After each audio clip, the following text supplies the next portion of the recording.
Here we go, at the top of the class on a roll. Welcome back to Cageside, everybody. It is Thursday, March 17th. It is St. Patrick's Day.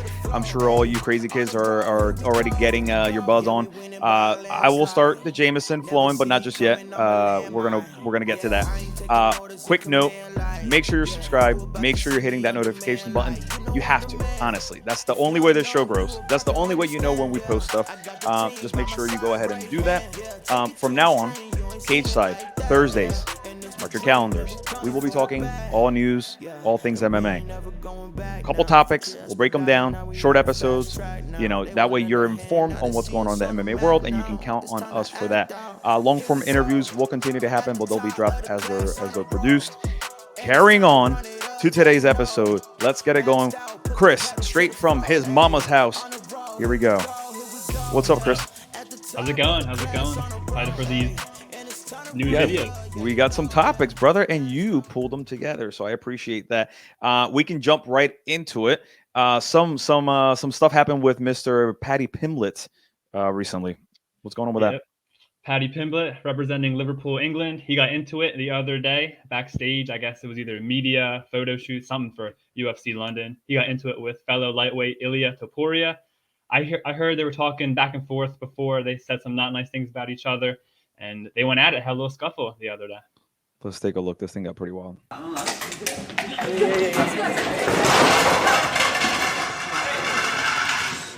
Take that shirt. Fuck you, bitch. Fuck you, bitch.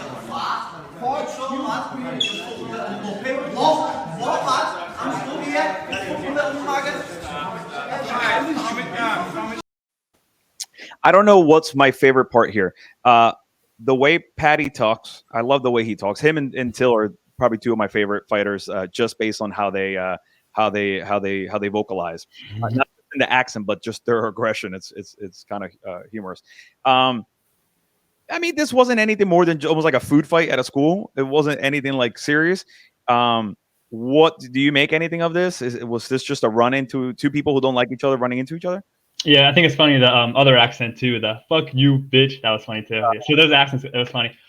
Yeah, I mean, I think Paddy threw the hand sanitizer bottle, didn't really land. I think Ilya, I'm not sure if I think he like half threw a punch, but yeah, I don't think it's like anything too crazy. I mean, two guys who don't like each other. I think they were talking before, even online. I'm not exactly sure what that was, but it could have been a lot worse.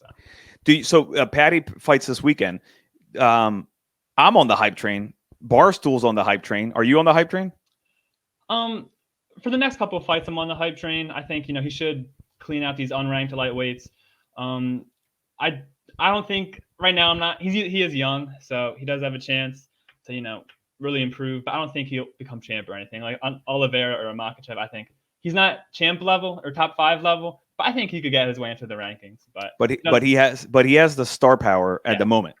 So he has to perform in order to keep that, at least in his first 10 straight fights in the UFC. Most impressive part of this guy is how much weight he gains in between fights, and how much he cuts down for the fight. I don't know the actual weight difference. It might not even be that much, but physically how he looks, he reminds me of what's his name, Ricky Hatton, boxer from that neck of the woods, who would balloon up and was called Ricky Fatten until he would get in the ring and look like any other boxer or athlete. So these guys just impress me. I'll tell you one thing: they can do this while they're young. As soon as they start getting a little older, that weight's not going to come off as easy. So anyway, moving on to the second hot story here. This is Dana White almost committing to giving one of the Paul brothers a fight. Did you see this coming? He said it a little bit in the past. He's kind of alluded to it. So yeah, Dana White was on Logan Paul's podcast probably the other day, last week, and they were talking about it, and they're talking about Logan joining the UFC, and Dana White said that he wasn't saying no. So crazier things have happened. It's funny how much he hates Jake, but how much he apparently likes Logan. Let's take a listen. Who would you want to fight? Don't know. You have wrestling and boxing. I could get it done. Do you ever do jiu-jitsu? Of course. Yeah. Yeah. I could get it done, Dana. I'm not saying no. Dana, sign me. I'm not saying no. Dana, sign me. Dana, sign me now. I'm not. You know what? Honestly, I like all these people. Like all these people are entertaining to me to watch. Logan Paul could totally take a fight in the UFC. Could For totally also get starched in the UFC, but he could definitely take. I mean, there's worse people out there who would be in this realm. But when he got asked if he's ever done jiu-jitsu, listen, I can sniff a lie. There was some bullshit in that comment. Of course, no, you have probably not done jiu-jitsu, and if you have, not at a high level where it would matter in the UFC. Listen, Dana White would be stupid not to. If he can make it work, that he could sell a pay-per-view. Oh, for sure. Oh, for sure. Logan Paul could jump in the UFC in a month and sell out the place and sell out probably as many pay-per-views as a McGregor, especially who you put him up against. You wouldn't put him against like a nobody, but you also aren't going to put him against your top 5. So that's interesting, man. I'm down. I think. Do you think it happens? If you had to pick, I think we might see it. Yes. Yeah. And it's not going to happen in Bellator because Bellator will take it immediately. It's not going to happen. The Paul brothers know that UFC is where they need to be to make a splash. Especially if they're going to do a 3-and-done kind of thing, I have the perfect opponent. If you were going to give Logan Paul one, I know. What do you think about this? Well, what weight would he fight at? He's 205, or maybe 205, maybe 185. And I have someone who's gone in both weight divisions. Someone who you've talked to before. What do you think about Logan Paul versus Sam Alvey for his first UFC fight? Ooh, you know what? I think Sam wins, but I mean, pretty easily. But you know what? First of all, you're my hero because that is a great unexpected pick. And we're going to stick with that. I'm not even going to throw another one out there. I'm going to tell you why. Sam Alvey is one of those guys who deserves like a money fight. Yeah. And how cool would it be if Sam Alvey, who has so many straight losses recently, but is such a good dude and loves the sport and has spent so many years, giving back, to give him a payday like that, to give Logan Paul an entry into the UFC in what is probably, let's be honest, for the difference in age and in body types, Logan could have a good shot at lasting at least the 3 rounds. And Sam Alvey gets a payday, and Sam Alvey, if he puts him out, it's huge. I mean, either way, it's a win-win for everybody. Yeah. So I like that. I like that pick.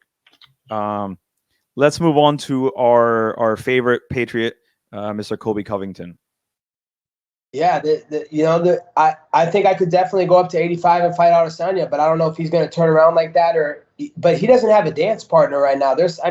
Some of the guys they're trying to line him up with, it's unoriginal. Why can Usman fight him? All the fans want that, but the guy that beat Usman, I beat Usman twice. Usman sucks, dude. Everybody knew in Madison Square Garden I won those last 3 rounds. It was an easy win for me. Easy decision victory, unanimous. So, why can't I fight Adesanya? That guy he can't stop my wrestling. I'll pick him up and drop him on his fucking head. All right. Listen, I like Colby. I agree. Colby beat Usman in the last fight. Colby's not beating Adesanya. He's not gonna get close enough to wrestle Adesanya. Like you're not. What's his name? Who's the Polish prince who he beat? Jan Blachowicz. You're not Blachowicz. Like your body is not big enough to do that type of control on the ground once you take. Anyway, Colby is just starving for opponents. Mm-hmm. I hear a lot of people turn fights down against him, and I understand why. I'm a Colby fan. That Adesanya fight's never going to happen. I don't even see Usman versus Adesanya happening. So. Yeah, I mean, Colby is not big for 170, and he's going to go up 85. Where Adesanya has, he's 6'4", long reach. I think Adesanya would pretty easily defend the takedowns, and he's obviously a much better striker than Colby. Colby, he just wants the big fight. That's why he's calling him out. But yeah, I don't see it happening. I mean, I see it. It's more likely than an Usman fight, probably because Izzy and Usman are friends. But I think Colby is not going to. Colby's best asset is his skillfulness in being an all-around fighter. You know who's also that good or better? Adesanya. So like Colby's beating every other guy who's not well versed in every aspect of the sport. It's not going to happen. So this is going to happen.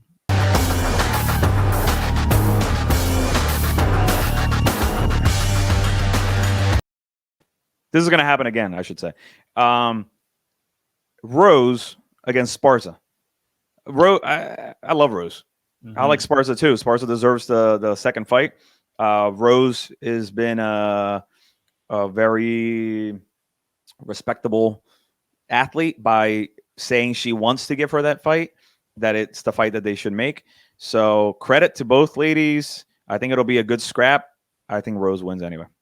Thoughts? Yeah, I think Rose wins. So May 7th, UFC 274 in Phoenix, Arizona. That's a good card. Co-main event? Co-main event, yeah. It's, a rematch for Rose. She lost the first fight a long time ago, I think 2014 by submission. I think, obviously Esparza is going to try to grapple. I think Rose should be able to defend the takedowns and get a win. Yeah, Rose has become another level of beast. So yeah. I don't see that being. Now, this next story, I'm a little confused about. And it's because I've seen bits and pieces on social.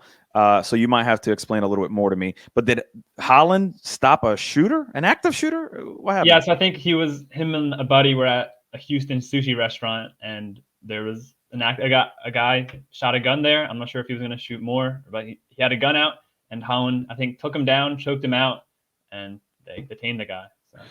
All right, let's put our conspiracy theory hats on. And I'm going to call out Kyle Dawkins, Mr. Kyle Dawkins, who agrees with me. And Chris, there is something going on. And his management company is fantastic. Somehow they're finding ways for him to continue to solve crimes around the world. And, This is his second crime that he stops. What the fuck's happening? Either he's hanging out in the wrong places, or this stuff is being set up.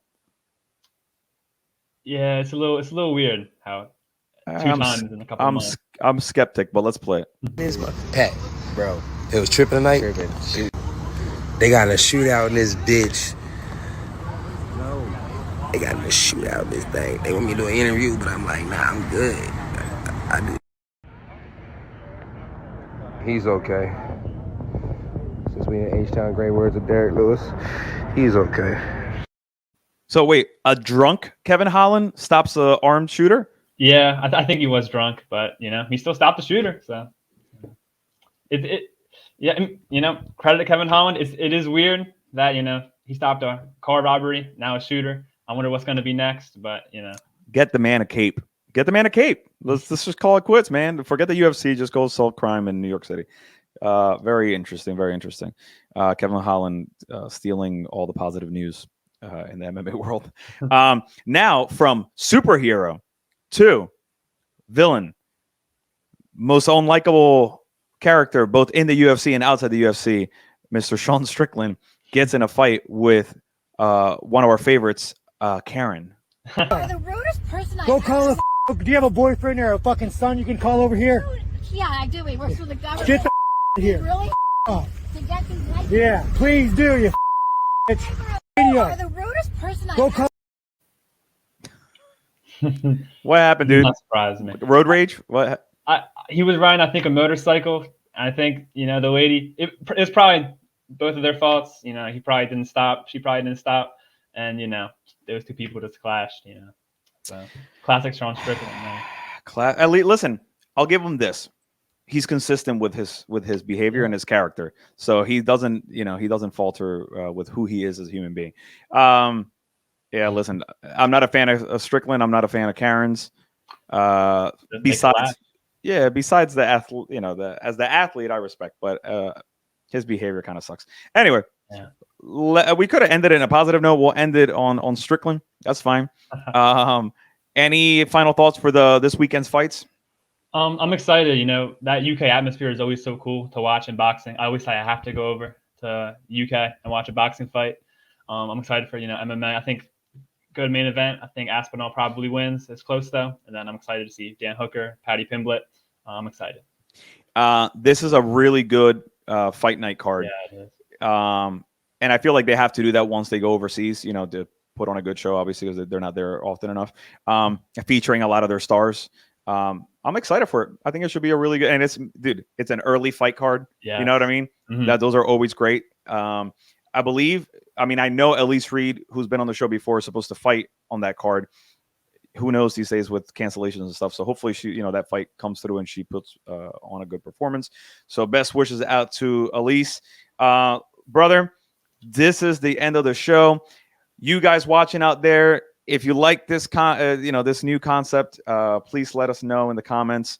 I swear we put everything into this for you guys, and we plan on not stopping the show. Any parting words, Chris? I liked the video. I thought it was a cool concept. Some good headlines. Excited for that Rose fight. Excited for the fights this weekend. Peace out, everyone. Bye. All right, let's do it. See you guys.